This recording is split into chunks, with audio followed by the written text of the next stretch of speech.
जैन साथियों, इस सेशन में हम देखने वाले हैं ग्रुप 2 सब ग्रुप के अंतर्गत जो वैकेंसीज आई हैं उनकी क्या एलिजिबिलिटीज है, क्या सिलेबस है, कब से एग्जाम फॉर्म फिल कर सकते हैं, क्या एग्जाम फॉर्म फी है, इसके अलावा किस डेट को आपका एग्जाम होने वाला है। ये सारी चीजें इस सेशन के माध्यम से क्लियर करने वाले हैं। इसके अलावा ये भी देखने वाले हैं कि टोटल नंबर ऑफ वैकेंसीज कितनी है। तो आइए हम स्टार्ट करते हैं हमारा सेशन।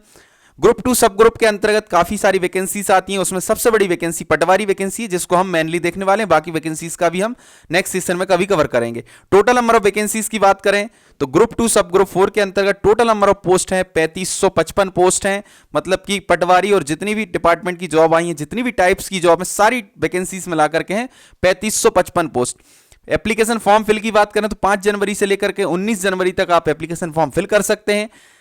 एग्जाम डेट की बात करें तो 15 मार्च को आपका एग्जाम स्टार्ट होने वाला है। 15 मार्च से कम 20 दिन तक एग्जाम चलने वाला है, क्योंकि 12 लाख मिनिमम फॉर्म फिल होंगे। 12 से लेकर 15 लाख के बीच फॉर्म फिल होने वाले हैं। फी की बात करें तो यूआर के कैंडिडेट के लिए 560 और रिजर्वेशन कैटेगरी वाले कैंडिडेट के लिए 310 रुपए एग्जाम फॉर्म फी पे करनी होगी। एलिजिबिलिटीज की बात करें तो सबकी एलिजिबिलिटी अलग अलग है, क्योंकि ग्रुप 2 सब ग्रुप के अंतर्गत काफी वैकेंसीज आती हैं, तो सबकी अलग अलग है। पटवारी की हम बात करें तो पटवारी की है UG plus CPCT. UG plus CPCT अगर आपका है तो आप पटवारी का फॉर्म फिल कर सकते हैं। सिलेबस की बात करें तो ये कंबाइंड एग्जाम है। जैसे कि आप सभी को पता होगा कि मध्य प्रदेश में जितने भी सीजीएल लेवल के एग्जाम होते हैं जो ग्रुप 2 के अंतर्गत आते हैं, तो उसमें जो सिलेबस होता है फिक्स सिलेबस है। 8 सब्जेक्ट होते हैं, 200 नंबर का पेपर होता है। 8 सब्जेक्ट में लगभग बराबर डिस्ट्रीब्यूशन होता है। पहले पटवारी का जो एग्जाम होता था वो 100 नंबर का होता था और उसमें भी लगभग सारे चैप्टर आते थे जो हमने प्रीवियस सेशन में कवर किए। लेकिन अभी हो रहा है कंबाइंड एग्जाम। कंबाइंड एग्जाम के कारण सिलेबस में थोड़ा चेंज है। जो सीजीएल लेवल का जो सिलेबस होता है वही सिलेबस इसका होने वाला है।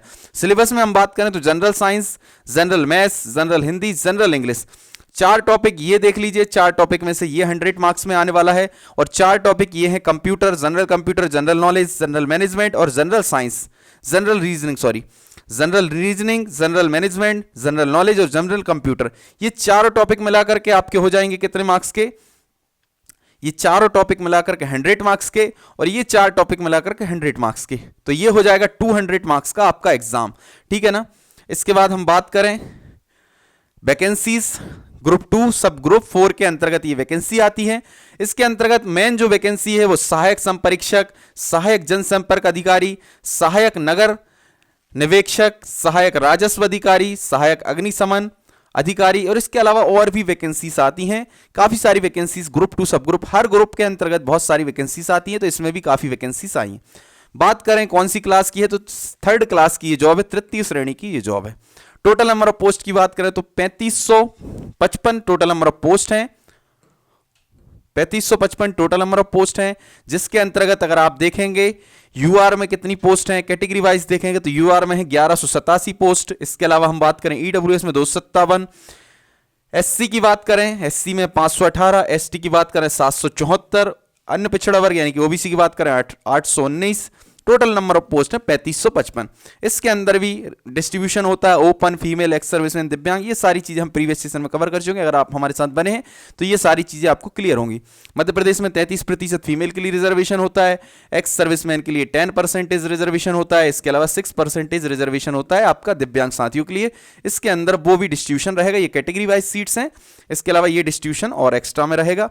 इसके बाद हम बात करें सीधी भर्ती और संविदा भर्ती में कितनी कितनी पोस्ट हैं, तो सीधी भर्ती में टोटल नंबर ऑफ पोस्ट देखेंगे तो 3225 पोस्ट हैं सीधी भर्ती में। संविदा के लिए इसमें है 80 पोस्ट और 3225 हैं आपकी सीधी भर्ती द्वारा। तो आप सभी को पता होगा कि मध्य प्रदेश गवर्नमेंट में कुछ डिपार्टमेंट को छोड़ दिया जाए, जैसे कि टीचर, उसमें गेस्ट फैकल्टी के लिए रहता है 25% रिजर्वेशन, और कुछ डेयरी डिपार्टमेंट और भी कुछ डिपार्टमेंट में जिनमें संविदा के लिए पोस्ट नहीं होती 20% रिजर्वेशन नहीं होता। बाकी ऑल गवर्नमेंट जितनी भी जॉब होती मध्य प्रदेश के अंतर्गत सभी वैकेंसीज में आपके लिए 20% रिजर्वेशन मिलता है संविदा कर्मियों के लिए, जो भी हमारे संविदा साथी हैं जो कम पेमेंट पर भी अपना काम कर रहे हैं। यहां पर टोटल नंबर ऑफ पोस्ट देखें तो यहां पर टोटल नंबर ऑफ पोस्ट है 3305, जिसमें से सीधी भर्ती से भरी जाएंगी 3225 और 80 संविदा साथियों के लिए। इसके बाद हम बात करें 250 पोस्ट हैं आपकी बैकलॉग की पोस्ट। आप सभी को पता होगा बैकलॉग की कौन सी पोस्ट होती हैं, जो रिजर्वेशन वाली कैटेगरी की सीट्स बच जाती हैं वो नेक्स्ट जब भी वैकेंसी आती है तो उसी रिजर्वेशन में ऐड हो जाती है, उनको बोलते हैं बैकलॉग। जैसे कि एससी की सीट मानकर चलिए 2 सीट बच गई हैं तो उनको अदर कैटेगरी में काउंट नहीं किया जाता, अदर कैटेगरी कैंडिडेट्स द्वारा फिल नहीं किया जाता, वो नेक्स्ट जब भी वैकेंसी आती है उसमें ऐड हो जाती है और उसी को बैकलॉग बोलते हैं। जिस रिजर्वेशन वाली सीट बचती है उसी रिजर्वेशन में नेक्स्ट वैकेंसी में ऐड हो जाती है। तो 250 टोटल नंबर ऑफ पोस्ट हैं, ओबीसी की 50 हैं, एसटी की 111 है और 89 है एससी की। नेक्स्ट स्लाइड में हम देखने वाले हैं जो आपकी पटवारी की vacancy. Total number of post देखें पटवारी में 2736 पोस्ट है टोटल वैकेंसी, जिसमें अगर हम कैटेगरी वाइज देखें तो यहां पर यूआर की वैकेंसी आपको दिखाई देंगी। टोटल यूआर की 975 वैकेंसी यूआर की हैं। इसके बाद हम बात करें ईडब्ल्यूएस की 223 सीट्स हैं। इसके अलावा एससी की बात करें तो 337 सीट है एससी में, एसटी की बात करें तो 586 सीट है, ओबीसी की बात करें तो 616 सीट। इस प्रकार 2736 सीट है। प्रीवियस स्लाइड में मैंने बताया था कि ओपन और फीमेल में डिस्ट्रीब्यूशन होता है, एक्स सर्विसमैन, दिव्यांग सारी डिस्ट्रीब्यूशन होते हैं, तो वो डिस्ट्रीब्यूट करके भी ये वैकेंसी आई है। ओपन की बात करें तो ओपन में टोटल नंबर ऑफ पोस्ट देखेंगे तो 1429 पोस्ट हैं ओपन में। ओपन में टोटल नंबर ऑफ पोस्ट हैं 1429। फीमेल के लिए रिजर्व है 621, 33% रिजर्वेशन होता है फीमेल का, ठीक है ना। इसके अलावा यहां पर भूतपूर्व सैनिक में बात करें तो भूतपूर्व सैनिक का 10% रिजर्वेशन होता है। ये आपके संविदा कर्मी है, संविदा कर्मी के लिए 20% रिजर्वेशन होता है और इसके अलावा हमारे दिव्यांग साथियों के लिए 6% रिजर्वेशन होता है। तो यहां पर भी ओपन और फीमेल में है, ओपन में 173 है भूतपूर्व सैनिकों के लिए, फीमेल के लिए 30 है। संविदा कर्मियों में 365 आपकी हो जाएंगी ओपन में और फीमेल के लिए 118 है। आपको पता होगा दिव्यांग की 4 क्लास होती हैं, ईएच, वीएच, एलडी, एमडी। अगर मेरे साथ प्रीवियस सेशन से बने हुए हैं तो आपके सारे डाउट्स क्लियर होंगे। ईएच, वीएच, एलडी और एमडी चारों क्लास में बराबर बराबर डिस्ट्रीब्यूशन होता है। कई बार थोड़ी कम ज़्यादा सीट्स होती हैं, जैसे कि आपको यहाँ पर वीएच में 0 सीट्स दिखाई दे रही हैं, ईएच में 39 सीट दिखाई दे रही हैं, एलडी में 36 सीट हैं, एमडी में 41 सीट है। तो कभी कभी डिस्ट्रीब्यूशन में भी ऊपर नीचे हो जाता है। वीएच होते हैं विजुअल हैंडीकैप यानी कि दृष्टिबाधित, एमडी होते हैं मल्टीपल हैंडीकैप यानी कि बहुविकलांग, और एलडी होते हैं लोकोमोटर हैंडीकैप यानी कि अस्थिबाधित, और ईएच होते हैं श्रवण बाधित।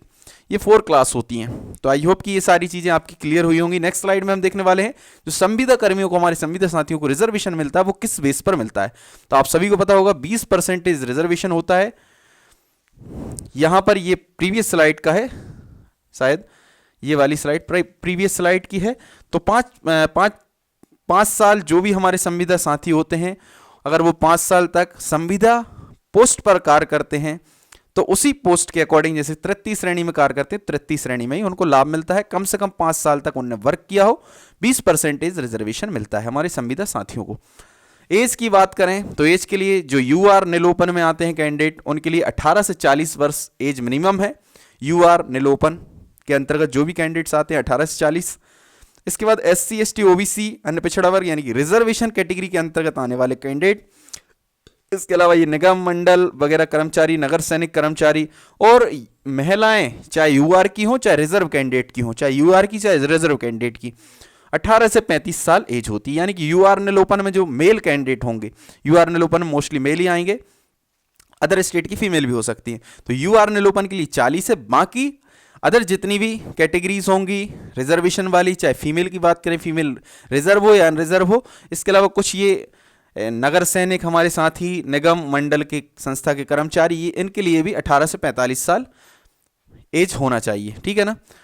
अधिकतम आयु छूट 5 वर्ष की होगी, ठीक है ना। आप सभी को पता है कोविड-19 के कारण काफ़ी वैकेंसीज नहीं आई हैं, इसके कारण अधिकतम आयु के 3 वर्ष की छूट दी गई है। एक स्पेशल नोटिफिकेशन आया था जिस पर मैं सेशन ला चुका हूं, तो जिसकी काउंटिंग दिसंबर 2023 तक होगी। दिसंबर 2023 तक का एक्स्ट्रा बेनिफिट दिया गया है, तो वो आपने प्रीवियस सेशन देखा हुआ तो आपकी सारी चीज़ें क्लियर होंगी। आपको पता होगा वर्टिकल रिजर्वेशन और हॉरिजॉन्टल रिजर्वेशन पर एक बहुत ही शानदार यूनिक सेशन लेकर आया हूं। अगर आपने अभी तक नहीं देखा है तो वो देखिए, आपके सारे डाउट्स क्लियर होंगे। एसटी के लिए 20% रिजर्वेशन है मध्य प्रदेश में, एससी के लिए 16, ओबीसी के लिए 27 और आर्थिक रूप से कमजोर यानी कि ईडब्ल्यूएस के लिए 10%। और आप सभी को पता होगा 3 प्रकार के रोस्टर होते हैं, स्टेट, डिवीजन और डिस्ट्रिक्ट। जिस भी रोस्टर की वैकेंसी होती है उसी के अकॉर्डिंग रिजर्वेशन मिलता है। हॉरिजॉन्टल रिजर्वेशन में कौन कौन से कैंडिडेट्स आते हैं? तो फीमेल आती हैं, एक्स सर्विसमैन आते हैं, फिजिकल हैंडीकैप आते हैं। फीमेल के लिए होता है 33% रिजर्वेशन, शिक्षक भर्ती को छोड़कर। शिक्षक भर्ती में होता है 50%। एक्स सर्विसमैन की बात करें तो एक्स सर्विसमैन के लिए होता है 10%, और फिजिकल हैंडीकैप के लिए होता है 6% रिजर्वेशन, और संविदा कर्मियों के लिए 20% रिजर्वेशन होता है। हॉरिजॉन्टल रिजर्वेशन आप सभी को बहुत इजीली क्लियर होगा, शॉर्टली बताना चाहता हूं। अगर आपने मेरा एक सेशन नहीं देखा होगा तो सेशन जरूर देखिएगा, बहुत ही शानदार सेशन है हॉरिजॉन्टल और वर्टिकल रिजर्वेशन के ऊपर, वो देख लीजिए, आपके सारे डाउट्स क्लियर हो जाएंगे।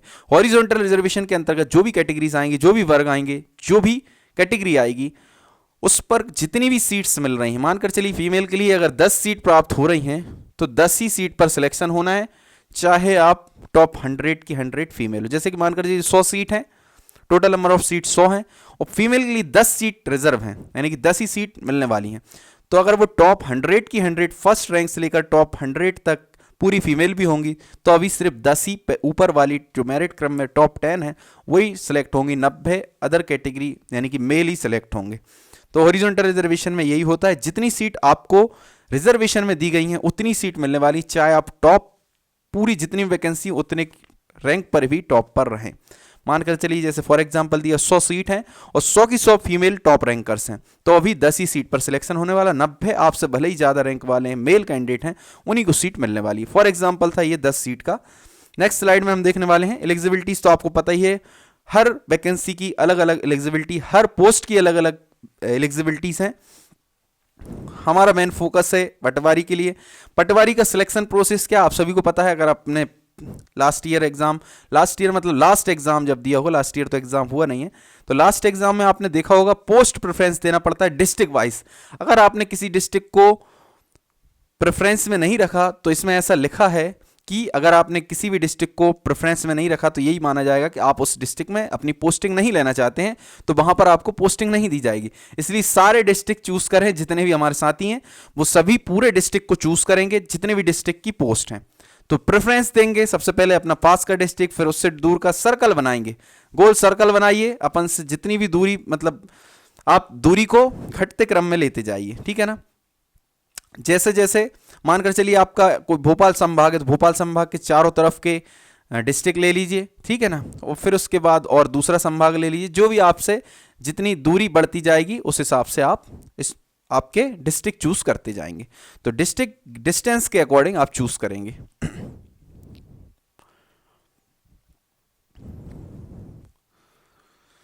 यही सारी चीजें हैं इसमें। अगर आप पोस्ट प्रेफरेंस किसी डिस्ट्रिक्ट में नहीं देते हैं तो उसमें आपकी ज्वाइनिंग नहीं होगी, भले ही आपसे कम नंबर वाले को ज्वाइनिंग मिल जाएगी। इसलिए जितने भी डिस्ट्रिक्ट की वैकेंसीज हैं सारे टिक कर दीजिए, बस एक गोल सर्कल बनाइए अपने पास वाले डिस्ट्रिक्ट, फिर उससे दूर, फिर उससे दूर, फिर उससे दूर, सबसे लास्ट दूर, ठीक है ना।